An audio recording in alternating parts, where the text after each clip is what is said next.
রসুন আদা সেদ্ধ হয়ে গেছে, এটা দিয়ে ম্যাশড করব।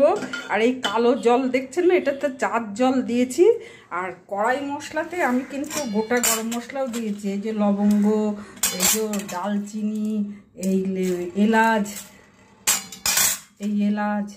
এগুলোও দিয়েছি। এই চিলি অয়েলে গোটা গরম মশলা, তেজপাতা, শুকনো লঙ্কা, জিরে সমস্ত ফোড়ন দিয়েছি।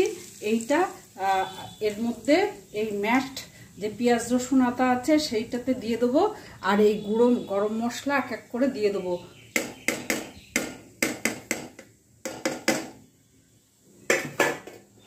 কড়াই মশলা দেবো, একটু রেখে দেবো লাস্টে দেওয়ার জন্যে।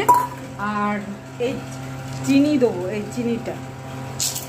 কাবলি ছোলা গালিয়ে দিয়েছি থিকনেস হওয়ার জন্য। আর এই গরম জলটা ঢেলে দেবো প্রায় হয়ে যাওয়ার মুখে। নামানোর আগে নামিয়ে তারপর একটু 1 চিমটে গরম মশলা আর অল্প একটু কড়াই মশলা রেখে দিয়েছি, ওইটা দিয়ে ঢেকে দেবো। আর এই লেবুর পিসগুলো দেবো, গন্ধরাজ লেবু এটা। এই গ্যাস অফ করে দিয়েছি। আর এই 1 চিমটে গরম মশলা আর এই খাড়া মশলাটা দিয়ে দেবো, দিয়ে ঢেকে দেবো। গ্যাস অফ করা হয়ে গেছে। এই যে খাড়া মশলা দিয়ে দিলাম আর এই গরম মশলা দিয়ে দিলাম, এই দিয়ে এবার নেড়ে ঢেকে দেবো।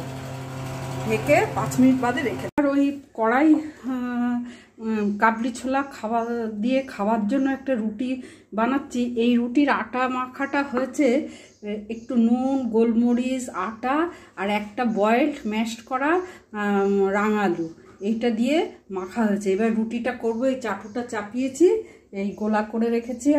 আর আরও করতে হবে, এখানে রাখা আছে।